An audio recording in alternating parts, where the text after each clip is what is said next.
فيه مثل بيقول: من شاف بلاوي الناس تهون عليه بلوته.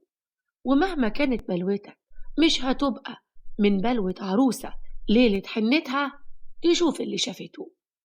يلا بينا نبدأ بسم الله والصلاة والسلام على رسول الله. حكاية جديدة بقلم المبدعة أميرة عبد الله. يلا نبدأ بسم الله. في شقة عروسة فتحت إيمان باب الشقة ودخلت وهي شايلة شيلة كبيرة قوي من الفاكهة والحلويات. ما هي عروسة وبترص التلاجة بتاعتها ومتأكدة إن خطيبها في الشغل. بعد شوية اتسمرت فجأة مكانها لما سمعت صوت جاي من جوه. ده جاي من ناحية أوضة النوم. صوت مش غريب عليها، هي عارفاه كويس. الصوت كله شقاوة وضحك وهزار. لكن ازاي؟ ايه اللي جاب الصوت ده هنا؟ والمفروض ان خطيبها في شغله. قالت بصوت بعافر في احبالها الصوتية: مستحيل، مستحيل تيجي هنا. اكيد بيتهيألي. اكيد، اكيد خطيبي نسي الراديو مفتوح من امبارح. لا لا لا لا لا، مش معقول. انا لازم ادخل واشوف ايه اللي بيحصل. حطت الحاجة اللي كانت شايلاها وراحت ناحية الأوضة وهي بتجر رجليها عشان تتحرك، خايفة من اللي هتشوفه بعد لحظات، واللي عقلها رافض إنه يصدقه. معقولة؟ معقولة يكون الصوت ده فعلا جاي من أوضة النوم؟ وإمتى؟ ليلة حنتها؟ فتحت أكرة الباب بإيديها اللي بيضت من كتر الرعشة وشافت أصعب منظر ممكن عروسة تشوفه قبل فرحها بيوم. شروق أختها. يا لهوي، إيمان، انت ايه اللي جابك دلوقتي؟ فادي رد وقال: إيمان، اوعي تفهميني غلط يا إيمان. دي هي اللي عملت كل ده، هي اللي ضحكت عليا والله. إيمان، انت بتبصلي كده ليه؟ والله العظيم ما حصل بينا أي حاجة. ده كله لعب عيال. شروق ردت وقالت: لعب عيال ازاي يعني يا فادي؟ انت اتجننت؟ هتتخلى عني يا ندل بعد اللي حصل ما بيننا وتقول لعب عيال؟ طب ده انا هوديك في 60 داهية. استني يا ايمان ارجوك، اقعدي بس وانا هشرح لك. والله العظيم ما تسمعيش كلام البنت المتخلفة دي. صدقيني انا ما كانش قصدي حاجة. انا بحبك انت. انا انا فرحي عليك انت بكرة. هي اللي كانت بتلف عليا وبتطاردني في كل حتة. ما تصدقهوش يا ايمان، انا اختك حبيبتك. هو اللي قال لي ان هو بيحبني وكان بيجري ورايا. هو اللي قال لي انه رفض يكتب كتابه عليكي لحد النهارده الحين عشان بيحبني انا. اخرسي بقى، انا مش طايقه اسمع صوتك. انا بكرهك يا شروق، بكرهك. بتكرهني انا يا ندل بعد كل اللي حصل؟ وهنا بتبدأ الحكاية. في لحظة ضعف بيحتار الإنسان في الحكم على الصح والغلط، رغم إن الحلال بين والحرام بين. لكن أحيانا ردود أفعال الناس حوالينا على الغلط ومواقفهم تجاهه بتشككنا في مبادئنا، وبنقف لوهلة مش فاهمين مين الصح ومين الغلط. وهل ممكن أخسر كل حاجة في حياتي لمجرد إني اتمسكت بمبدئي؟ كل ده وأكتر هنعرفه في حكاية الليلة. بتبدأ الحكاية بإيمان، بنت جميلة وهادية قاعدة مع فادي خطيبها بقاله يدوب أسبوع. بقول لك إيه يا إيمان، ما تقومي كده تقفلي الباب، عايزة أتكلم معاكي براحتي. خير يا فادي، ما تتكلم، ما تقلقش، ما فيش حد سامع احنا بنقول ايه. ازاي بس؟ ده كل اللي في البيت رايحين جايين من قدام باب الصالون. انا حاسس ان انا قاعد في امن الدولة. اعملي نفسك قايمة بس تجيبي حاجة من المطبخ، وانت داخلة اقفلي الباب وراكي بالحداقة كده. لا، مش هينفع يا فادي، احنا لسه مخطوبين، حرام نقعد لوحدنا والباب مقفول علينا. الخطوبة لها ضوابط شرعية، وانا كلمتك في الموضوع ده كتير قوي قبل كده. يا ستي، ما انتي قلتي ما ينفعش امسك ايدك ولا لبسك الذهب، وانا سمعت كلامك وخليت امي هي اللي تلبسهولك. هنقضي بقى حياتنا كلها في ضوابط شرعية ولا ايه؟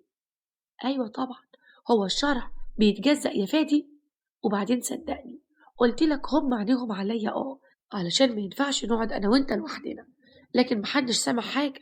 اتكلم عادي يا فادي، قول اللي انت عايزه. وهو الواحد يعني يعرف يتكلم مع خطيبته من غير كده ما يحس بيها ولا يلمس ايديها؟ إيمان وشها أحمر من الكسوف. هي خبر أبيض، أنت بتقول إيه؟ لا طبعا ما ينفعش، مستحيل ده يحصل قبل كتب الكتاب. يوه يا ستي بقى، لو ده اللي هيريحك خلينا نكتب الكتاب من بكرة الصبح، بس توعديني تبقي مرحرحة كده معايا وتفكيها شوية. ها، إيه رأيك؟ أقول أكلم أبوكي دلوقتي وأتفق معاه على ميعاد كتب الكتاب؟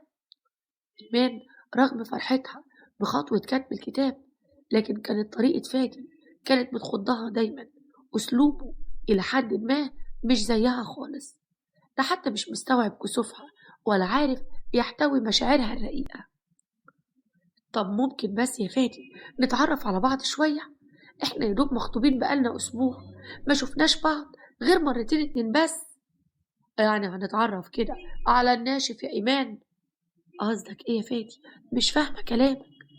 قصدي يعني ان انت مقفلاها قوي يا حبيبتي، انا خطيبك وكلها كام شهر ونتجوز، هنعرف بعض ازاي وانت قاعدة على الكنبة وانا قاعد على الكرسي بالمنظر ده؟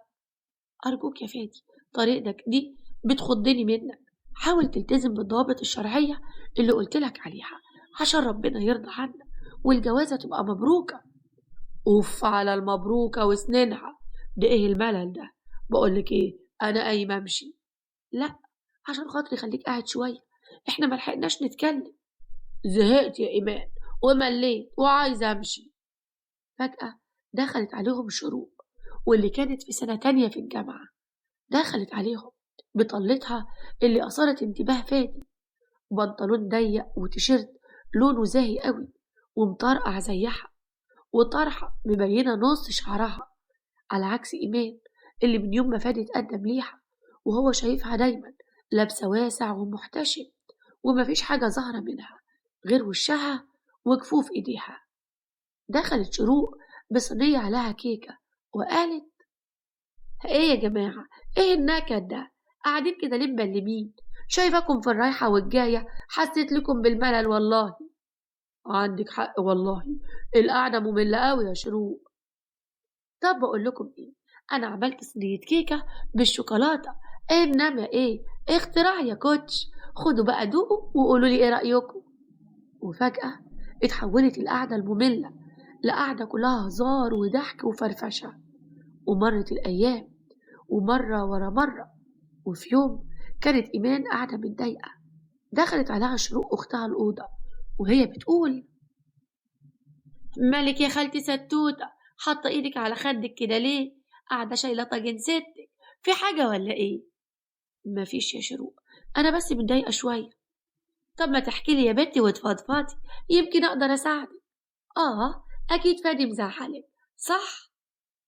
بصي، هو مش فكرة مزعلني، بس أنا حاسة بفرق كبير قوي في أسلوبنا وطريقتنا مع بعض، وهو مش مدي لنفسه أي فرصة يفهمني ولا يفهم مبادئي. مبادئ إيه يا أم مبادئ؟ يا بنت الراجل كلها كام شهر وهتبقي في بيته. أديكي أهو قلتي كلها كام شهر، هو بقى مش قادر يفهم كده ولا قادر يصبر الكام شهر دول. يا أختي مش قادر يصبر على إيه بالظبط؟ اوعي يا بنتي يكون قصدك اللي بالي بالك حاجات كتير قوي يا شروق، منهم مثلا إنه عايز يشوف شعري. طب ما يمكن يا بنتي الراجل عايز يعرف انتي قرعة ولا عندك شعر، وأظن يعني إن ده من حقه يا إيمان. ما أنا قلتله يخلي طنط مامته تيجي لوحدها في يوم وأنا هقعد معاها بشعري وهي بقى تشوفه وتقوله. طب وإيه يعني؟ أحكي لي يا أختي أحكي لي، اشجيني، قالك إيه كمان؟ هقولك، بس اوعي يا شروق تجيبي سيرة لبابا أو ماما لحسن تحصل مشكلة أو يتخانقوا معاه. يا خبر يا خبر، ده بابا ممكن يطرده. لا، مش هقولك حاجة أحسن تفتني عليا. لا، بقولك إيه، ما تعلقينيش كده في الكلام وتسيبيني، والله العظيم لازم تقوليلي، وأوعدك مش هجيب سيرة لبابا أبدا أبدا أبدا ولا لماما. تخيلي يا شروق عايز يمسك إيدي، يا لهوي يا لهوي، يا لهوي عليكي وعلى دماغك يا إيمان. هو ده يا بت اللي بابا هيطرده عشانه؟ ده هيقولك سيبيه يمسكها يا فوزية. يا بت ده خطيبك، خطيبك وريه شعرك عادي وخليه يمسك ايدك، فيها ايه يعني؟ ده انت طريقة كلامك حسستني انه بقولك تعالي نتجوز عرفي. انت بتتريقي عليا يا شروق؟ طب مش هتكلم معاكي تاني، ايه رأيك بقى؟ صدقيني يا حبيبتي مش بتريق ولا حاجة، بس أنا عايزاكي تتدردحي شوية. ولا انتي عاجبك الكآبة اللي انتي معيشة فيها خطيبك؟ بيجي يشوفك كل مرة ويطفش منك. كل ده ليه؟ عشان ماسكة ايد؟ أمال بقى لو قالك هاتي حضن هتعملي ايه؟ أظن ما هتصوتي وتلم عليه الجيران. أنا مش هرد عليكي لأنك شكلك كده نسيتي حديث الرسول صلى الله عليه وسلم لما قال: لأن يطعن في رأس أحدكم بمخيط من حديد خير له من أن يمس امرأة لا تحل له. على فكرة أنا مش جاهلة وعارفة معنى الحديث كويس قوي، وعارفة إنه حرام حتى السلام بالإيد من الراجل والست، بس ده واحد هيتجوزك بعد شهور وهتبقي حلاله، فخلاص بقى ما تحبكهاش يا فوزية. يا عالم، يا عالم مين يعيش الكام شهر دول؟ مش يمكن الواحد يموت قبلها ويفضل الذنب في رقبته؟ مش ممكن، مش ممكن طبعا أبيع آخرتي عشان شهوة خايبة مجبرة أرضي بيها واحد الشيطان ضحك عليه. أنا هفضل وراه لحد لما يتغير. طب بسيطة، وافقي على كتب الكتاب ووفري على نفسك الهم ده كله. لو وافقت على كتب الكتاب هبقى مجبرة أوافق على كمية تجاوزات لا تعد ولا تحصى، وهتبقى كلها بحجة إننا في حكم المتجوزين. لكن لأ، حد الله بيني وبين أي حاجة حرام. وفي يوم إيمان كانت تعبانة وراحت تكشف عند دكتور بطنة هي عارفاه، فخطيبها عارف إنها تعبانة ورايحة تكشف. فجأة لقيته قدامها، فرحت قوي لما شافته. فادي، ايه اللي جابك هنا؟ لما قلتيلي انك في العيادة وجاية تكشفي قلت لازم اكون معاكي، ما اقدرش اسيبك لوحدك. شكرا ليك بجد، فرحتني قوي انك جيت وشفتك، بس اوعى اكون معطلك عن اي حاجة. عادي يا ست البنات، عطليني براحتك كل يوم. السكرتيرة اتكلمت وقالت: أنسة إيمان، اتفضلي يا فندم دورك، ادخلي أوضة الكشف. فادي مع إيمان وهي داخلة، إيمان اتفاجئت بيه وقالت: لا يا فادي، انت رايح فين؟ جاي معاكي جوه، هسيبك لوحدك ولا ايه؟ بس انا داخله اكشف على بطني والدكتور هيعمل لي سونار، ما ينفعش تشوفني وانا بكشف. ما تقلقيش يا ست ايمان، هغمض عينيا ومش هبص. فادي ارجوك انا ما بهزرش، لو سمحت انتظرني هنا وانا هخلص واجي على طول. هو يعني حلال للدكتور وحرام عليا؟ ما تسيبيني ابص، مالك محبكاها قوي كده؟ ايمان غمزت للسكرتيرة: لو سمحتي ينفع خطيبي يدخل معايا جوه وانا بكشف؟ اصلا انا افتكرت انك قلت لي المره اللي فاتت ممنوع حد يصطحب المريض لاوضه الكشف. السكرتيره فورا فهمت الموقف. ايوه طبعا يا فندم، ممنوع، الدكتور منع حاجه زي كده. لو سمحت انتظر الانسه هنا، ما تجيبليش مشاكل مع الدكتور. فادي كان هينفجر من الغيظ ومن احراجه من السكرتيره، قعد مكانه ما نطقش لحد لما إيمان تخرج من الكشف. وبعد حوالي نص ساعة كانوا في طريقهم للبيت بعد ما خلصت. يا رب يكون الكشف عجبك، كنت مبسوطة وانت بتكشفي؟ تقصد ايه بالكلام ده؟ على فكرة يا فادي، انت بتصدمني في كلامك كل مرة، مش فاهمة ليه تلميحاتك السيئة دي، تقصد ايه يعني؟ اقصد اني غيران عليك ابن الدكتور، وكان لازم تصممي قدام السكرتيرة اني ادخل معاكي الكشف. انا وانت فاهمين كويس يا فادي ان انت عايز تدخل معايا الكشف ليه؟ يعني الدكتور يشوف وانا لا؟ اشمعنى هو يعني؟ على فكرة بقى، انا بغير يا ست هانم، وانت عارفة ان كل حاجة حرام، وجاية تكشفي عند دكتور راجل ده مش حرام؟ عشان ده دكتور وبيكشف عليا، وعارفة انه راجل، بس هو حالف قسم المهنة، وكان في مساعدة بنت جوه، وانا كشفت عنده عشان مفيش دكتورة ست نفس التخصص قريبة مننا هنا، فياريت اكون وضحت لك كل الامور. لكن بقى انك تيجي معايا عشان اتكشف عليك فده مش مقبول ابدا بالنسبة لي. طب بصي بقى يا ايمان، عشان انا جبت اخري بصراحة ومش عارف انبسط زي كل اصحابي اللي خاطبين، انا مش هقدر اكمل في الخطوبة البائسة دي. ايمان وهي بتدمع من صدمتها: انت بتقول ايه يا فادي؟ انت عاوز تسيبني؟ لأ، مش لدرجة أسيبِك يعني، أنا عارف إن أنتِ بتحبيني وما تقدريش تستغني عني، وبصراحة وأنا كمان، بس باقول يعني نبعد عن بعض شوية لحد لمّا تراجعي حساباتِك وتشوفي إزاي هتتصرّفي في الوضع المُمِل ده، عشان أنا مش مرتاح. طَب تصدّقي أنا كل صحابي بيقولوا لي فترة الخطوبة دي أحلى فترة، كلّها حُب ورومانسية، هو في 2 متجوّزين بيتكلّموا بحُب ولا برومانسية؟ طب تصدقي بإيه؟ إن أنا ليّا واحد صاحبي مخلّف 3 وهو لسه قاري فاتحة. يعني إيه الكلام اللي أنت بتقوله ده؟ أنت اتجننت والّا إيه؟ يعني أنت مش هتبقى مرتاح غير لمّا نتخطى كل الحدود مع بعض ونبقى زي المتجوزين، ده اللي يبسطك؟ طب وفيها إيه يعني؟ ما كل أصحابي اللي خاطبين عايشين كده زي المتجوزين، والحياة ما بينهم 100 فل و10 وزبادي في الخلاط كمان. ولمّا هُم في الخطوبة متجوزين، أُمّال بعد الجواز هيعيشوا إزاي؟ زي المتطلقين؟ كل ده حرام في حرام. وبعدين إزاي يعني كل أصحابك كده؟ طب ما عماد صاحبك خاطب هند جارتنا وبنت محترمة وملتزمة أوي، كان اشتكى منها والّا عمل عمايلك دي؟ محترمة؟ مين دي يا ماما اللي محترمة؟ دي خرباحة، دي بتروح لعماد الشقة اللي بيجهزوها عشان فرحهم. شغل الالتزام اللي هي فيه ده منظر بس قدام الناس، لكن قدام الحب كله بيضعف. قصدك قدام المعصية كله بيضعف. أنا يا فادي ما أقدرش أعمل اللي أنت عايزه ولا حتى ماسكة إيد، وزي ما أنت عايز نبعد عن بعض فترة عادي، أنا ما عنديش مشكلة، وكل واحد فينا يراجع حساباته. وبالليل فادي كان قاعد مع عماد صاحبه في الكافيه وبيقول له: بصراحة يا فادي أنت وقعت في حتة جوهرة، إيمان دي تستاهل تقلها دهب. لو لفيت الدنيا كلها مش هتلاقي واحدة عندها مبادئ زيها.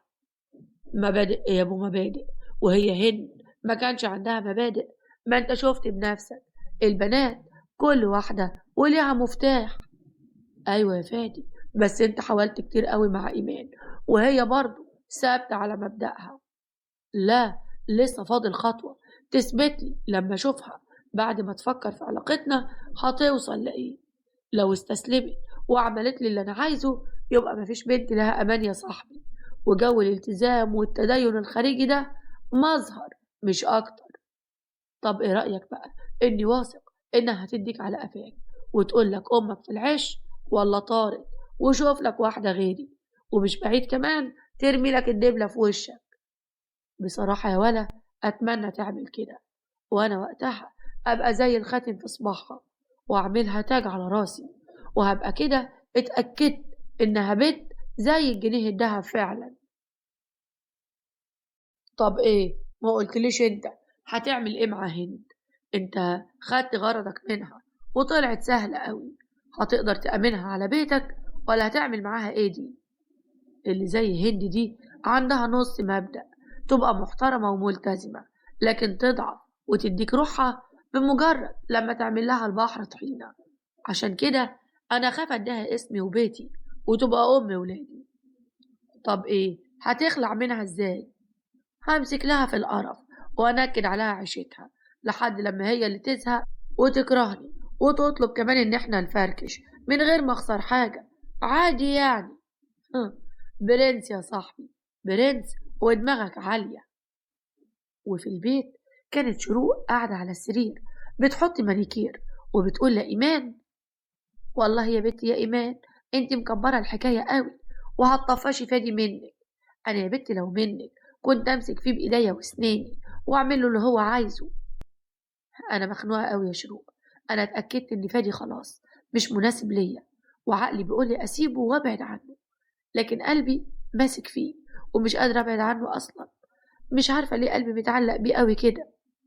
يا بت يعني انت مش عاوزاه؟ ايوه مش عاوزاه، بس مش هضيع الفرصة اللي اداهالي. هو قال لي نبعد عن بعض كام يوم وانا هستغل الكام يوم دول اني افكر كويس. شروق بصت لاختها بخبز وقالت: بقولك ايه، لو مش مرتاحاله سيبيه وفكك منه. بصراحة كده انت عندك حق، هو مش شبهك، سيبيه لواحدة تانية تكون شبهه، وانتي ربنا هيعوض عليكي بأحسن منه. فعلا عندك حق يا شروق، بس أنا برضه هفكر وهصلي استخارة وربنا يقدم لي اللي فيه الخير. عدى يوم واتنين وتلاتة وفادي ما اتصلش، وعدى أسبوع. بعدها فادي إيمان طلبت منه إنهم يتقابلوا لوحدهم، وقالت له: ازيك يا فادي، أنا طلبت إن احنا نتقابل لوحدنا عشان أقولك على قراري. أنا فكرت كويس، بس قبل ما أقولك قراري محتاجة أسمع منك حاجة واحدة بس. أنت عاوزني ولا لأ؟ فادي بتوتر ومشاعر ندم متلخبطة: أنا لو لفيت الدنيا كلها يا إيمان مش هلاقي زيك، وعارف إن أنت ممكن تكوني جاية النهاردة تنهي علاقتك بيا، وصدقيني أنا مش هزعل، أنت تستاهلي حد أحسن مني بكتير. بس أنا حبيتك يا فادي ومش قادرة أضحي بيك ولا أبعد عنك.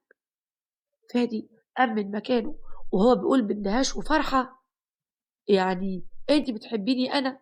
أنت قلتيلي بحبك، أنا مش مصدق نفسي، أخيرا نطقت يا بت. بس إيه سر التغيير المفاجئ ده؟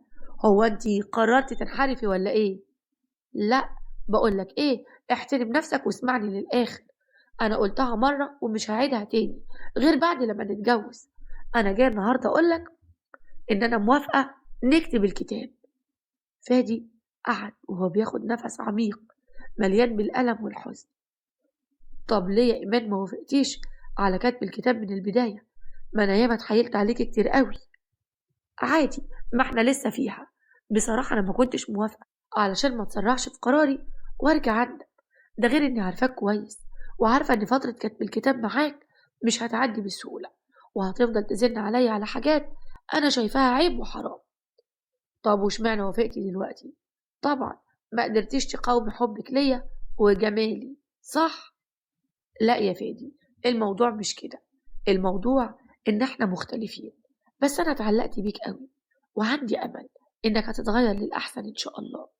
بعدين يا سيدي أنا وافقت نكتب الكتاب بشرط واحد: إن احنا نعجل بالفرح، ولو على الحاجات اللي باقية في الشقة فأنا هساعدك بيها من غير ما حد يحس، وجهازي أنا خلصته، يبقى نعجل بالجواز أفضل. إيه رأيك؟ فادي كان باصص ليها وهو حيران ونفسه يعترف لها بحاجات كتير قوي، لكن فرحته بإيمان غلبت كل أفكاره. وأنا موافق، وإن شاء الله هاجي أحدد مع أبوكي ميعاد الفرح ونتوكل على الله. ومر كام يوم وكده فادي اتأكد إن إيمان زي الجنيه الدهب. هي وافقت إنهم يكتبوا الكتاب، لكن برضه من غير تجاوزات. عدى كام يوم وفي شقة فادي كانت قاعدة شروق وبتقول له: انت بتقول ايه يا فادي؟ انت بتحبني انا واتشدت ليا انا من اول ما شفتني زي ما انا اتشدت لك بالظبط. ازاي بقى هتتجوز ايمان؟ بقول لك ايه يا شروق، اللي حصل بينا ده كان نزوة في لحظة ضعف. انا كنت حاسس بالوحدة لما ايمان غابت عني الاسبوع ده كله، وانت اللي كلمتيني وجيتي هنا الشقة تقابليني وقلتي لي ان ايمان مش عايزاني وهتسيبني. ساعتها انا ضعفت معاكي وحصل اللي حصل. طب وليه ما قلتلهاش الكلام ده واعترفت لها ان انت بتحبني انا مش هي؟ عشان انا فعلا بحب ايمان. انا منكرش اني لما اتقدمت ليها كان يعني عشان اتجوز بنت محترمة وخلاص، لكن اخلاقها عجبتني وتمسكها بيا رغم اختلافنا، وايمانها بيا اني هتغير وهبقى انسان كويس. كل دي حاجات حسستني قد ايه كنت ولا حاجة قبل ما هي تدخل حياتي. طب وانا يا فاتي انا هعمل ايه؟ انت ضحكت عليا وضيعتني. لا يا شروق، انت اللي جيتيلي شقتي ورميتي نفسك بالساهل. انت اللي سلمتيلي نفسك من غير اي محاولات مني، عشان فكرتك بتحب كده، لانك دايما بتتخانق مع ايمان عشان ما بتعملش ليك اي حاجة انت بتحبها. لا، انا كنت بختبر ايمان، لكن مفيش شاب في الدنيا هيكره واحدة او عايز يسيبها عشان ما رضيتش تسلمه نفسها. وبعدين انا بحسبك كنت بتتسالي زيي، عشان من الاخر يا شروق احنا الاتنين زبالة زي بعض. ده انا هوديك في 60 داهية وهفضحك. لو تقدري تعملي كده اعملي، لان انت هتفضحي نفسك قبل مني. انا لو منك تسكتي احسن وتتصرفي في مشكلتك بنفسك، وسيبي اختك تفرح لانها انضف منك بكتير. شروق كانت في حالة من التوهان، ما كانتش مصدقة ازاي هي رخيصة قوي كده عند فادي بالشكل ده. رغم إنها عملت له اللي المفروض إنه بيبسطه وبيفرحه، ورغم الانتقاد الشديد اللي جواها، بس اختارت تسكت عشان ما تفضحش نفسها، وعشان خايفة من اللي أهلها ممكن يعملوه فيها. وبدأت فترة التجهيزات للفرح وكتب الكتاب. إيمان كانت واقفة في محل الفساتين بتقيس الفستان بتاع الفرح، وهي فرحانة قوي ووشها منور. إيمان بتقول لشروق: مالك يا شروق سرحانة كده ليه ومتنحة على طول؟ مش تقوليلي يا بنتي رأيك ايه في الفستان ولا تختاري معايا؟ حلو، حلو يا إيمان، حلو قوي. في ايه بقى؟ انت مالك بجد؟ مش فرحانة ليا يا بنتي ولا ايه؟ لا فرحانة، بس بصراحة كده كنت أتمنى لك حد أحسن من فادي. أنا مش فاهمة ليه أنت غيرتي رأيك وتمسكتي بيه في آخر لحظة، مش خلاص كنت هتسيبيه؟ بص يا شروق، أنا قلبي متعلق بيه قوي، مش قادرة أسيبه، فقلت أستحمل نتيجة اختياري بقى.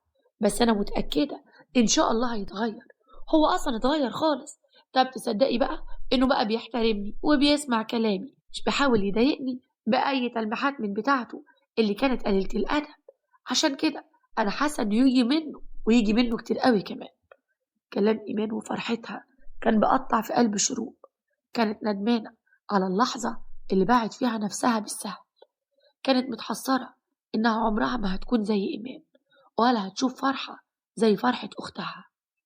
إيمان اللي كان الكل بيقول عليها متشددة واقفة أهي بوشها المنور بتقيس الفستان الأبيض، ومحدش قدها ولا قد عزة نفسها وفرحة أهلها بيها. وقبل الفرح بيومين كان لازم أم إيمان تودي الأكل في تلاجة العروسة، ولأنها ما كانتش فاضية وكانت غرقانة لشوشتها في التجهيزات، فاضطرت تودي إيمان ترص التلاجة بنفسها، وخصوصا إنها عارفة إن فادي في الوقت ده بيكون في شغله وإيمان معاها المفتاح، يعني الست هتبقى مطمنة جدا على بنتها. وإيمان كمان ما قالتش إنها رايحة الشقة، عشان كده كانت مطمنة 100% إن الشقة فاضية دلوقتي.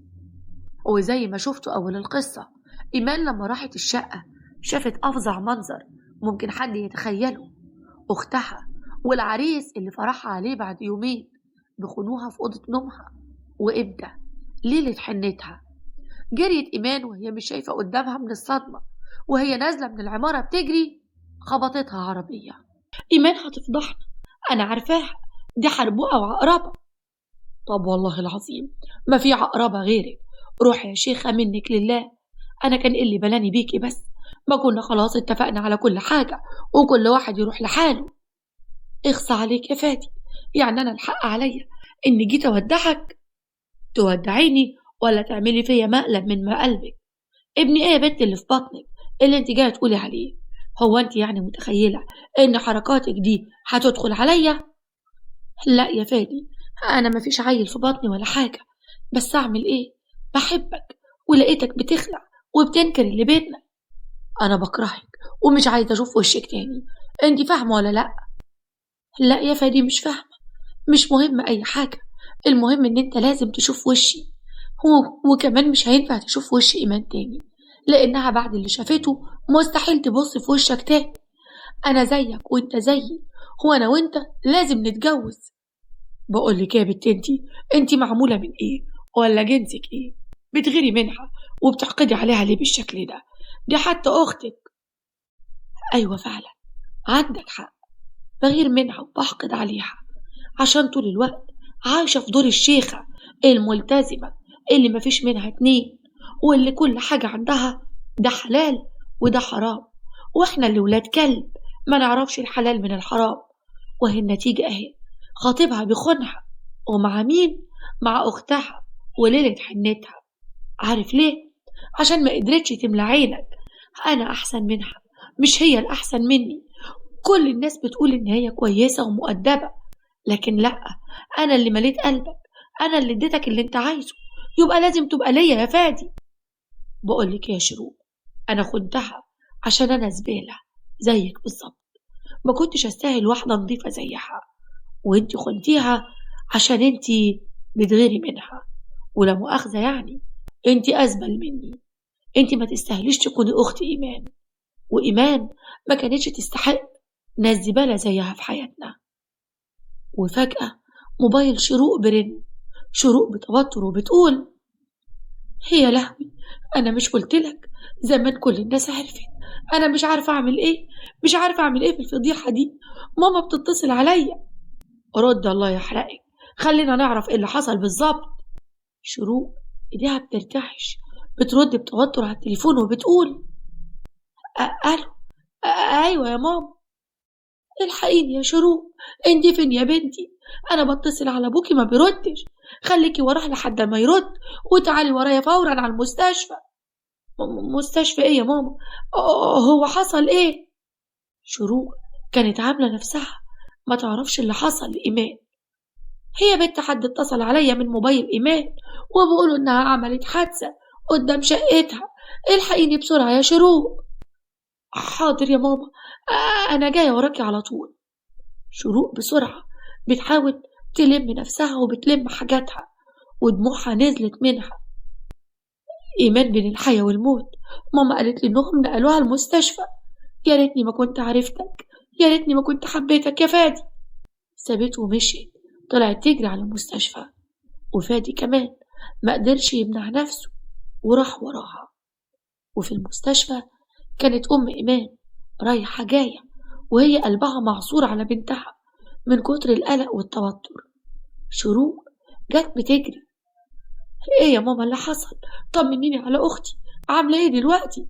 دي كانت لسه معايا وبتكلمني. كانت معاكي فين يا بنتي؟ دي كانت في شقتها رايحه تودي الاكل، والناس اللي جابوها بيقولوا انها عملت الحادثه قدام العماره وكانت نازله بتجري. هو انت كنت هناك معاها؟ اصل يا ماما، اصلها كلمتني وقالت لي اروح اساعدها وكده. الدكتور طلع من الاوضه: خلاص يا جماعة، ما تقلقوش، خير إن شاء الله. أهم حاجة بلاش أي ضغط نفسي ولا توتر، ويا ريت محدش يدخل لها دلوقتي. طب طمني يا دكتور، ايه الإصابات اللي عند بنتي؟ طمني الله لا يسيئك. ما تقلقيش يا حاجة، كده مات بسيطة، لكن المشكلة دلوقتي إن البنت عندها انهيار عصبي وعمالة تخطرف بكلام مش مفهوم وإيديها ترتعش، فاضطريت إن أديها حاجة تهديها وهي نايمة دلوقتي. لا يا دكتور، انهيار عصبي إيه يعني؟ دي عروسة وفرحها بكرة، أنا عايزة أدخل أشوفها. معلش يا حاجة، خليها ترتاح دلوقتي ولما تفوق ابقى ادخلي لها، بس أرجوكي بلاش أي ضغط نفسي.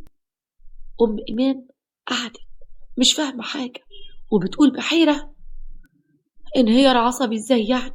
دي كانت نازلة فرحانة رايحة تودي الأكل في تلاجتها، نزلت من شقتها تجري والعربية خبطتها. والله ما أنا بقيت فاهمة حاجة. وبعدها بصت لشروق: هو انت يا بنتي ازاي كنت معاها بتساعديها وما كنتش تعرفي اللي حصل؟ يا بنتي فهموني. شروق ما كانتش قادرة ترد وعمالة تعيط وخلاص. وفادي كان حاطط عينه في الأرض ونفسه في الوقت ده الأرض تتشق وتبلعه قبل ما أم إيمان توجه له أي كلمة، لكن الست كان فيها اللي مكفيها ونسيت أصلا تسأله هم عارف إزاي إنهم في المستشفى.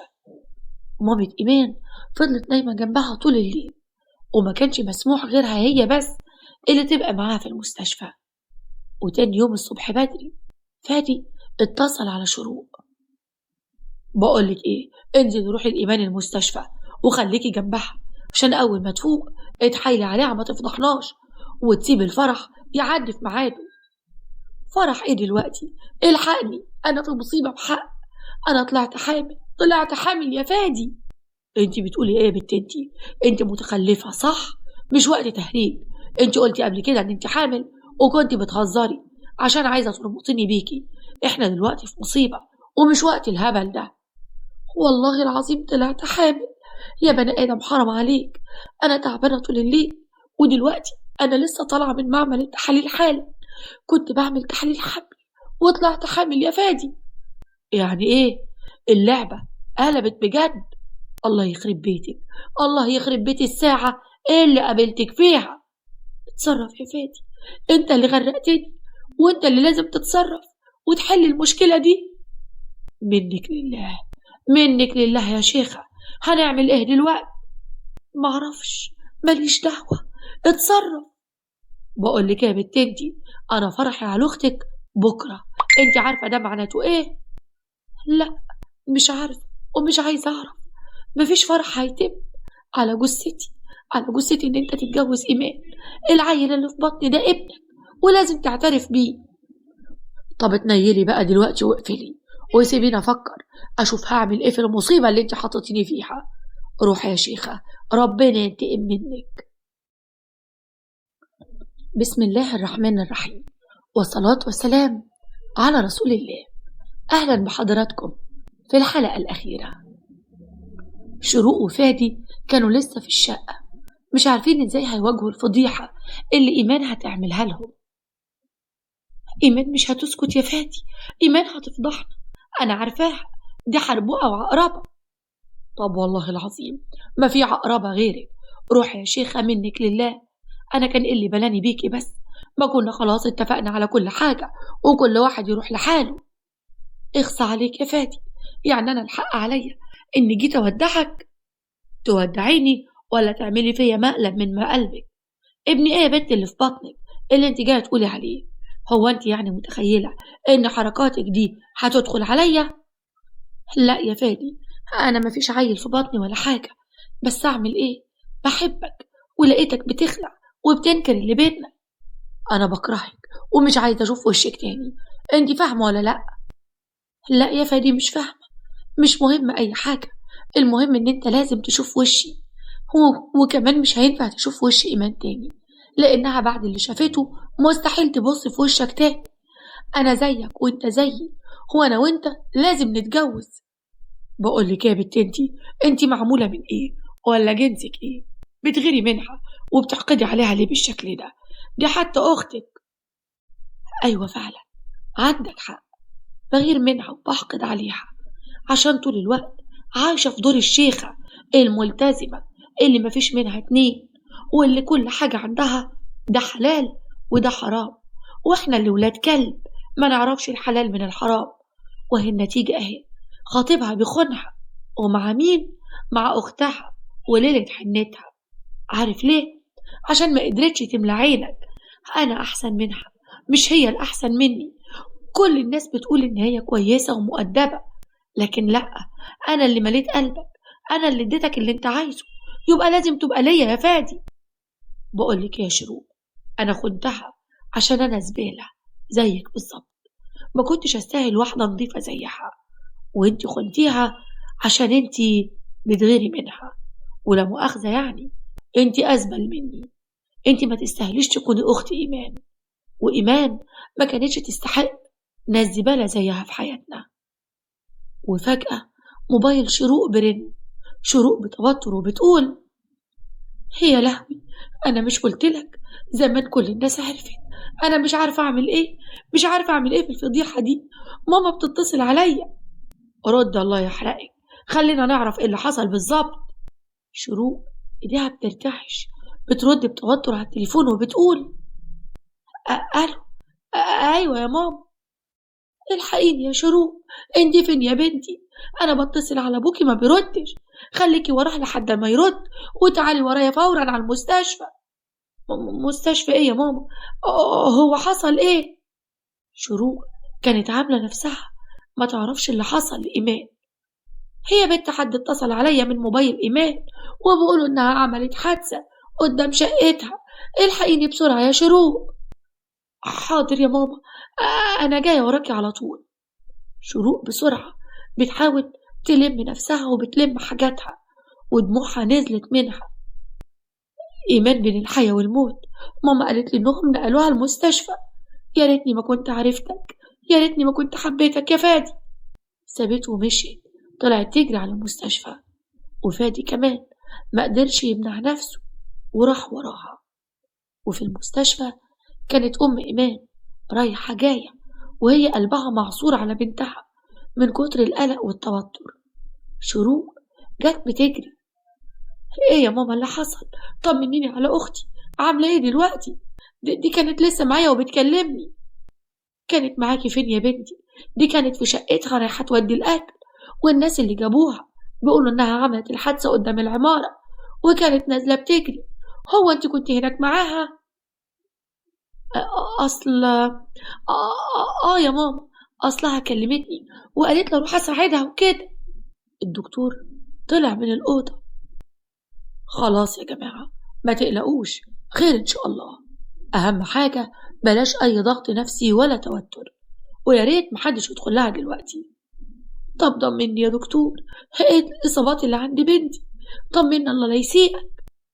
ما تقلقيش يا حاجة، كده مات بسيطة، لكن المشكلة دلوقتي إن البنت عندها انهيار عصبي وعمالة تخطرف بكلام مش مفهوم وإيديها ترتعش، فاضطريت إن أديها حاجة تهديها وهي نايمة دلوقتي. لا يا دكتور، انهيار عصبي إيه يا ابني؟ دي عروسة وفرحها بكرة، أنا عايزة أدخل أشوفها. معلش يا حاجة، خليها ترتاح دلوقتي، ولما تفوق ابقى ادخلي لها، بس أرجوكي بلاش أي ضغط نفسي. أم إيمان قعدت مش فاهمة حاجة وبتقول بحيرة: انهيار عصبي ازاي يعني؟ دي كانت نازلة فرحانة، رايحة تودي الأكل في تلاجتها، نزلت من شقتها تجري والعربية خبطتها. والله ما أنا بقيت فاهمة حاجة. وبعدها بصت لشروق: هو انت يا بنتي ازاي كنت معاها بتساعديها وما كنتش تعرفي اللي حصل؟ يا بنتي فهموني. شروق ما كانتش قادرة ترد وعمالة تعيط وخلاص. وفادي كان حاطط عينه في الأرض ونفسه في الوقت ده الأرض تتشق وتبلعه قبل ما أم إيمان توجه له أي كلمة، لكن الست كان فيها اللي مكفيها ونسيت أصلا تسأله هم عارف إزاي إنهم في المستشفى. مامة إيمان فضلت نايمة جنبها طول الليل، وما كانش مسموح غيرها هي بس اللي تبقى معاها في المستشفى. وتاني يوم الصبح بدري فادي اتصل على شروق: بقولك ايه، انزلي روحي الإيمان المستشفى وخليكي جنبها عشان أول ما تفوق اتحايلي عليها ما تفضحناش وتسيب الفرح يعدي في ميعاده. فرح ايه دلوقتي؟ الحقني، أنا في مصيبة بحق، أنا طلعت حامل يا فادي. انتي بتقولي ايه يا بنت انتي متخلفة صح؟ مش وقت تهريج. انتي قلتي قبل كده ان انتي حامل وكنتي بتهزري عشان عايزة تربطيني بيكي. احنا دلوقتي في مصيبة ومش وقت الهبل ده. والله العظيم طلعت حامل يا بني آدم، حرام عليك، أنا تعبانة طول الليل ودلوقتي أنا لسه طالعة من معمل التحاليل حالا، كنت بعمل تحليل حمل وطلعت حامل يا فادي. يعني إيه؟ اللعبة قلبت بجد؟ الله يخرب بيتك، الله يخرب بيت الساعة اللي قابلتك فيها. اتصرف يا فادي، انت اللي غرقتني وانت اللي لازم تتصرف وتحل المشكلة دي. منك لله، منك لله يا شيخة، هنعمل ايه دلوقتي؟ معرفش، ماليش دعوة، اتصرف. بقولك يا بنت انتي، انا فرحي على اختك بكرة، انتي عارفة ده معناته ايه؟ لا مش عارفة ومش عايزة اعرف. مفيش فرح هيتم على جثتي، على جثتي ان انت تتجوز ايمان، العيل اللي في بطني ده ابنك ولازم تعترف بيه. طب اتنيلي بقى دلوقتي واقفلي وسيبيني افكر اشوف هعمل ايه في المصيبة اللي انت حطيتيني فيها. روح يا شيخة، ربنا ينتقم منك.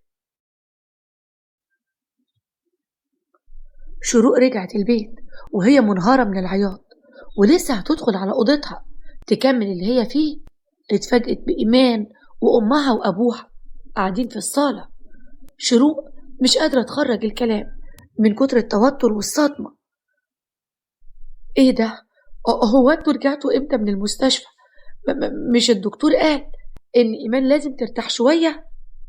الام بحدة بصت لها وقالت: كنت فين بدري كده ومالك راجعة معيطة وعينك وارمة؟ تكونيش يعني كنت بتعيطي عشان اختك ولا حاجة؟ شروق بتبلع ريقها: طبعا يا ماما، ده انا زعلت عشانها قوي. الحمد لله على سلامتك يا ايمان، ده انا حتى لسه جايه من المستشفى ورحت اسال عليكي ما لقيتكيش هناك. الاب نزل على وشها بالقلم: كمان لسه بتكذبي؟ انطقي، كنت فين؟ كنت مع فادي صح؟ شروق بتبص الايمان بصدمه: فادي؟ وانا مالي وماله يا بابا؟ هروح اقابله ليه يعني؟ الام: ما خلاص يا اختي، مفيش داعي للكذب، كله انكشف وبان. جوز خالتك امبارح وهو بزور واحد صاحبه في العمارة اللي فيها شقة أختك، شافك وانت طالعة الشقة انت وفادي، وبعدها بكام ساعة شاف أختك لما طلعت ونزلت تجري وهي بتعيط والعربية خبطتها. ولما أبوكي راح عشان يتأكد بنفسه، بواب العمارة أكد له إنك كنت بتروحي الشقة على طول، وكل ده وإحنا نايمين على ودنا. يا سافلة يا واطية، يا اللي خليتي راسنا في الطين. بص الأب لمراته بحسرة. بقول لك إيه يا أم إيمان، ادي البت دي علقة سخنة، بس بعيدي عن بطنها عشان ما نشيلش ذنب الروح اللي في بطنها، وأنا هاخد إيمان ورايحين مشوار. وبعد حوالي ساعتين في محطة القطر كان الأب قاعد جنب إيمان في القطر ودموعه على خده. قوليلي هعمل إيه يا بنتي؟ هتصرف إزاي يا إيمان؟ أنا حاسس بالعجز. أختك كسرت ظهري يا إيمان. استهدى بالله يا بابا، قل لن يصيبنا إلا ما كتب الله لنا، وخلاص اللي حصل حصل. أهم حاجة دلوقتي ننقذ شروق من الفضيحة. ما الفضيحة خلاص يا بنتي حصلت، واللي كان. لا يا بابا، محدش يعرف حاجة، الموضوع ينفع يتلم عادي. مش المفروض إن فرحي كان بكرة؟ خلي شروق تبقى هي العروسة والجوازة تتم على خير، عشان اللي في بطن شروق يتكتب باسم أبوه. والحمد لله إن احنا لسه ما كتبناش الكتاب، وبعدين احنا محدش يعرف عننا حاجة واحنا في حالنا. ده حتى محدش يعرف إن كنت أنا اللي مخطوبة ولا هي. علشان خاطري يا بابا اعمل زي ما بقولك، حتى لو حصل سوء تفاهم والناس اختلط عليهم الأمر ولا حد اتكلم شوية وهينسوا، إنما لما يعرفوا الفضيحة اللي فيها شروق عمرها ما هتتنسي. أشرف كان مبص لإيمان بنته. حقيقي يا بنتي مش مصدق الثبات الانفعالي اللي انت فيه ده أنا مش قادرة أتلم على أعصابي. والله يا بابا أنا كنت أكتر منك امبارح، لكن كانت النتيجة إيه؟ كانت النتيجة إني شفت الموت بعينيا وهو قدامك، متربطة من كل حتة في جسمي وشبعت شكشكة حقن. وبصراحة كده اكتشفت إن مفيش حاجة في الدنيا تستاهل إني أوصل لكده. علشان كده بقى قررت أشتري نفسي وأبص للموضوع بشكل إيجابي، وهو الحمد لله ربنا سترها معايا وما اتدبستش في الجوازة دي. ربنا يا بنتي يكملك بعقلك وعوضك خير يا رب يا بابا. أنا متفائلة جدا وعارفة إن ربنا معايا، وبجد يا بابا بشكرك إنك قررت تبعدني في الوقت المناسب وتوديني عند عمتي. أيوة يا بنتي، عشان أنا عارف إنك مهما كنت ثابتة فبرضه الصدمة مأثرة عليكي، لازم تغيري جو وتبعدي فترة. عموما يا بنتي هفكر وأشوف هوصل لإيه. وبعد أسبوع كان فادي بيلبس هدومه وهو قرفان ومتضايق لأنه بالفعل اتجوز شروق من غير فرح ولا أي حاجة. انت برضو مصمم تنزل الشغل؟ طب الناس تقول عليا ايه لما تبقى عريس وراجع شغلك بعد أسبوع واحد من جوازك مني؟ هيقولوا ايه يعني؟ مش طايق مراته؟ ما هي دي الحقيقة يا ست شروق. انت بتعاملني كده ليه يا فادي؟ انا عملت كل حاجة عشان ارضيك، ما قصرتش معاك في اي حاجة. انا حبيتك قوي يا فادي. انت ضيعتيني وضيعتي كل حاجة حلوة في حياتي. انا بكرهك يا شروق، بكرهك. لو كل ده عشان العيل اللي في بطني فانا ممكن انزله، بس خليك جنبي، ما تتخلاش عني يا فادي عشان خاطري. يكون في علمك ان ده السبب الوحيد اللي خلاني اكتب عليكي واتجوزك، لكن غير كده لا، كنت هرميكي زي الكلبة. لكن اعمل ايه؟ ابوكي وامك صعبوا عليا لما ترجوني ان اتجوزك مكان اختك واصبر عليكي. يعني ايه يا فادي؟ هتفضل تعملني المعاملة دي؟ صدقني يا فادي انا ما استاهلش منك كده، وانا ما عنديش غير كده. وغوري بقى من وشي، خلينا انزل واحسك عينك تفكري بس تخرجي من البيت في غيابي، هيبقى اخر يوم في عمرك. ومر كام يوم على جوازتهم وفي بيت اشرف ونعمة اهل ايمان. دخلت نعمة على اشرف البلكونة وهو قاعد بيشرب الشاي. انت برضو عملت لنفسك الشاي؟ ده انت عمرك ما شربته غير من ايدي، عشان انت بتعمله تقيل ويحرق الدم. وايه الجديد يعني يا نعمة؟ ما الدم كده كده محروق. وبعدين بقى يا ابو ايمان، هتفضل زعلان مني كده كتير؟ طب والله العظيم، والله العظيم ما اقدر على زعلك. يعني انت عاجبك اللي وصلنا له بسببك؟ بسببي انا؟ يا راجل حرام عليك، ده انا مهمومة زيك بالظبط، ويمكن اكتر كمان. لا يا نعمة، ما عرفتيش تربيها كويس، سبتيها على راحتها لحد لما عيارها فلت، وكانت النتيجة ايه؟ البنتين ضاعوا مننا. ابوس ايدك يا ابو ايمان، ابوس ايدك، بلاش يا اخويا تقطيم فيا. انا بس كنت هعمل ايه؟ كنت همشي وراها؟ ما انا على يدك طول اليوم طالع عيني في غسيل وطبيخ وتنظيف، وكمان كنت واثقة في بناتي، عمري ما كان يخطر على بالي ان ده يحصل ابدا. كنت بقول عيلة وطايشة، وبكرة لما تكبر هتبقى زي إيمان اللي الكل بيحلف بيها وبأخلاقها. للأسف، للأسف يا أم إيمان، هي دي مشكلتك انت وستات كتير قوي، بتثقوا قوي في العيال بطريقة مرعبة، وفي الآخر تستغربوا لما تعرفوا إن عيالهم فلت وضاعوا من إيديكم، وبتكون الحجة في الآخر أصل كنت مشغولة ومش فاضية. سواء بنت سواء ولد، لازم عينيكي في وسط راسك. عندك حق يا اخويا، انا كان لازم انتبه اكتر وابقى مركزة رايحة فين وجاية منين. الحمد لله يا حاجة، الحمد لله ان احنا قدرنا نلم الموضوع، والا كانت هتبقى فضيحة. طب والله يا اخويا ما صعبان عليا في كل ده غير ايمان. البنت شروق مش فارق معاها حاجة، وفرحانة زي ما تكون ما خطفتش عريس اختها ولا عملت فينا مصيبة. لكن ايمان يا حبة عيني قاعدة عند عمتها وقافلة تليفونها، مش قادرة حتى تتكلم. اطمني عليها، أنا بطمن عليها من أختي، هي شوية كده ونفسيتها هتبقى كويسة وتنسى كل حاجة. بنتي وعارفها، عارفة ربنا وإيمانها بيه أقوى من أي شيء. اللي متأكدة منه يا حاج إن هي وأختها ما هيعرفوش يبصوا في وش بعض تاني. بيني وبينك يا حاجة، شروق أصلا ما تستاهلش حد يبص في وشها تاني. طب بقولك ايه يا اخويا، هتيجي يلا عشان توصلني اودي لها اكل السبوع؟ اوصلك فين يا ولية؟ انت اتهبلتي؟ طب والله ما اروح بيتها ابدا. انا رحت معاك يوم الصباحية عشان كلام الناس زي ما قلتي، لكن اقسم بالله لا اسبوع ولا غير اسبوع، البت دي خلاص انتهت بالنسبة لي. والله يا اخويا عايزة اخد منها موقف زيك كده، بس اعمل ايه يا حاج؟ هنرميها يعني؟ ايوه يا نعمة، ايوه هنرميها لحد ما تعرف غلطها.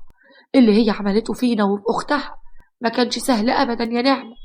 صح، ايوه يا اخوي، ما كانش سهل ابدا. خلاص على قولك، انا هسيب لها الاكل عند بواب العمارة، وهي زي الكلبة تبقى تنزل تاخده. ومرت الايام، وفي يوم كانت ايمان في بيت عمتها قاعدة قدام التلفزيون ومستمتعة قوي بكوباية الشاي الدافية في عز البرد. دخلت عليها عمتها وهي بتقول: سبحان الله، انت يا بنت انتي صبرك يتدرس والله، قاعدة مبتسمة وبتتفرجي على التلفزيون وكأنك أحسن واحدة في الدنيا وأسعد واحدة في العالم. أنا مش بحسدك يا بنت أخويا، بس بستغربك قوي، واحدة تانية مكانك كانت هتقعد في سريرها تعيط ليل ونهار. طب وعيط ليه يا عمتي؟ ما أنا فعلا أسعد واحدة في العالم. سيدنا النبي صلى الله عليه وسلم قال: من بات آمنا في سربه معافى في جسده عنده قوت يومه فكأنما حيزت له الدنيا بحذافيرها. أنا بقى عندي كل حاجة تخليني سعيدة وما خسرتش حاجة، بالعكس ده أنا ربنا نجاني، يعني المفروض ما بطلش شكر وحمد لربنا زي ما أنا بعمل كده. بسم الله ما شاء الله عليكي، ربنا يحميكي وبارك فيكي. أنا والله يا بنتي بتعلم منك، رغم إن أنا عمتك وأكبر من أبوكي كمان، بس أنا شفت في الدنيا كتير وقليل، بس ما شفتش في صبرك ولا في قوة قلبك وإيمانك بربنا. يا عمتي ألا بذكر الله تطمئن القلوب. وطول ما ربنا معايا محزنش أبدا. وبعدين هو حد طايل؟ القعدة اللي أنا قاعداها دي قاعدة متدفية، وفي إيدي كوباية شاي زي العسل من إيد عمتي حبيبتي، وقاعدة بتفرج على المسلسل ولساني عمال يذكر ربنا. في غيري كتير قوي محروم من قعدة حلوة زي دي. في غيري مشغول بالدنيا ومحروم، لا، هو اللي حارب نفسه من إنه يذكر ربنا طول ما هو قاعد. طب بقولك إيه يا حبيبتي، ما كلمتيش أبوكي وأمك تطمنيهم عليكي؟ لا يا عمتي، أنا صابرة ومحتسبة أجري عند ربنا، بس لو اتكلمت دلوقتي مع بابا وماما هيقعدوا يفكروني بكل حاجة، وأنا محتاجة أبعد وأنسى. البعد بينسي فعلا يا عمتي، وبيداوي كتير قوي. ابقي انتي طمنيهم عليا. ومرت أيام تانية كتير قوي. وفي يوم رجع فادي من الشغل، لقى شروق قاعدة قدام التلفزيون، شدها من شعرها وقال: انت كنتي بتكلمي مين؟ بتصل بيك الصبح لقيتك واتب، يعني بتكلمي حد؟ حرام عليك، انت بتمسكني كده ليه من دراعي؟ كنت بكلم هند صاحبتي. طب هاتي تليفونك عشان اتأكد بنفسي. اتفضل، التليفون اهو، اتأكد. وبعدين هو انا هكدب عليك ليه يعني يا فادي؟ تكدبي عليا ليه؟ ما انت زمان قرطستي اهلك وقرطست ابوكي وكلمتيني وجيتيلي الشقة، فدلوقتي مش بعيد عليك تقرطصين انا كمان. بس على مين؟ ده كان يبقى اخر يوم في عمرك واخلص منك، وساعتها محدش هيلومني ولا هاخد فيكي ساعة واحدة سجن. طب ولما انت بتحبني وغيران عليا كده، امال بتعاملني وحش ليه؟ لا يا اختي، لا غيران عليكي ولا هبال، بس انا اتدبست خلاص فيكي، يعني اي تصرف منك يمسني انت فاهمه ممكن يحصل لك ايه. وبعدين يلا انجري حضري لي الغدا. انا ما عملتش غدا، انا كنت تعبانه قوي، ما انت شايف انا في اخر شهور الحمل وبطني كبرت ومش قادره اقف اعمل اي حاجه. ممكن ناكل اي حاجه؟ لا، بقولك ايه، شغل الدلع ده مش عندي. لو امك كانت سايبه عيارك فالت فانا ما عنديش الكلام ده. انجري على المطبخ اعملي لي اكل، واقسم بالله لو رجعت البيت مره تانية وما لقيتش الغدا جاهز لحلق لك شعرك زيرو. انت فاهمه ولا لا؟ سابها ودخل اوضته عشان يغير هدومه، وهي دخلت المطبخ وهي بتعيط وايديها بترتعش. اتصلت على امها اللي أول ما ردت عليها قالت: ألو، بتتصلي عليا ليه؟ هو أنا مش قلتلك تمسحي رقمي من عندك خالص؟ يا ماما، يا ماما حرام عليكي، أنا اتأسفتلك كتير قوي، أبوس إيدك، تعالي خديني من هنا بسرعة. أخدك ليه يا حبيبتي؟ هو حبيب القلب مزعلك ولا حاجة؟ يا ماما حرام عليكي، أنا ما بقتش طايقاه، مش قادرة أعيش معاه، ده طلع ندل ومتوحش. اشربي يا اختي، اشربي نتيجة عمايلك واتهني بعريسك. يا ماما بقولك عصبي قوي، بيضربني وبيهني طول الوقت. طب وايه المشكلة؟ ده اختيارك، اتحمليه يا حبيبتي، وعلى رأي المثل حبيبك على عيبه. يا ماما ابوس ايدك تعالي، او ابعتي بابا ياخدني وانا هعيش خدامة تحت رجليكم والله العظيم. نيجي فين يا حبيبتي؟ انت عارفة احنا فين؟ احنا في المنيا عند اختك وعمتك. طب وايه وداكوا هناك يا ماما؟ يا اختي ما قدرناش نبعد عن بنتنا حبيبة قلبنا المحترمة اللي طمرت فيها التربية. وكن في علمك بقى احنا جينا نشوف اختك وفي نفس الوقت بندور على بيت عشان بنفكر نيجي نعيش هنا بعيد عن الفضايح، بعيد عن كلام الناس. وانت بقى خليكي عندك وابقي اتغطي كويس وانت نايمة. مع السلامة يا عروسة. الأم بعد ما قفلت المكالمة قعدت تعيط. دخل عليها الأب: ما تزهريش يا نعمة، هي كانت تستحق تسمع الكلام ده من زمان، اللي عملته ما كانش شوية، بس أنا خايفة عليها يا أخوي لحسن تعمل في نفسها حاجة. لا يا حاجة، ما تخافيش، أنا هروح لفادي الشغل وهعلمه الأدب وأخلي يعملها كويس على الأقل عشان اللي في بطنها، وهي خلاص قربت تولد. بعد ما تولد والعيل يتكتب باسمه نطلقها منه. أيوة والنبي يا أخويا، بالله عليك الواد ده لازم يطلقها لحسن ده هيفضل يعايرها العمر كله. أيوة، يعايرها العمر كله. يا ريت البنات كلهم تعرفوا كده، إن اللي بيحصل دلوقتي هتتعايري بيه العمر كله. أهم حاجة عاوزك تفضلي ثابتة على موقفك معاها عشان تعرف إن الله حق. ما هو اللي بيتعلم الدرس لازم يتعب شوية ويتقرص شويتين، لأن اللي غلط فيه ما كانش بالساهل. طب بقولك إيه يا حاج، ما تيجي بقى نروح بجد الإيمان، لحسن البنت وحشتني قوي. ما تقلقيش، هنروح قريب قوي. أحسن في خبر حلو، أختي بتقولي إن في ناس هناك شافوا إيمان وهي بتتمشى معاها في البلد وعايزين يخطبوها لابنهم. هسأل كويس عن الناس دي، يمكن يكون في خير. وبعد 3 شهور اتفاجئت إيمان برقم غريب بيتصل بيها، وكانت قاعدة ولابسة فستان أبيض وكانت زي الملايكة. وأول ما ردت لقت صوته الحنين الغدار اللي سحرها بيه زمان. إيمان، وحشتيني يا إيمان، عاملة إيه؟ لا حول ولا قوة إلا بالله. تصدق أنا لو كنت أعرف إن أنت ما كنتش رديت. ياه، أنت كمان كنت ماسحة رقمي؟ قدرتي يا إيمان؟ قدرتي تنسيني؟ أيوة يا سيدي، نسيتك ونسيت نفسي اللي كانت خايبة وبتيجي على نفسها عشان تكمل معاك. من فضلك بقى، إحنا خلاص ما بقاش في بينا حاجة، وإنت دلوقتي جوز أختي وبس، وأصلا مش عايزة أعرفكم، لا أنت ولا هي. أنا كمان مش عايزة أعرفها يا إيمان، أنا بس مستحملها لحد لما تولد وهطلقها. أبوكي كمان اتفق معايا على كده، لكن أبوس إيدك توافقي ترجعي لي، أنا هعوضك عن كل خيانتي ليكي. أنا بحبك يا إيمان، أنا مش قادر أستحمل واحدة تبقى في بيتي وتشيل اسمي وتبقى أم ولادي غيرك أنتي. أرجع لمين يا ابني؟ أنت عبيط ولا إيه؟ عارف، كان نفسي تشوفني دلوقتي. أنا الليلة كاتب كتابي وعريسي قاعد جنبي وسمع كل كلمة أنت بتقولها، وثواني هيطين عيشتك. عريس إيمان مسك منها التليفون. ما تخلي عندك كرامة يا أخي، هو أنت إيه رمية؟ وبعدين اعمل حسابك، أنا لو بس لمحت رقمك أو أي رقم تاني بتتصل بيه على إيمان هيبقى آخر يوم في عمرك. وأظن كده الرسالة وصلت. قفل السكة في وشه وعمل له بلوك.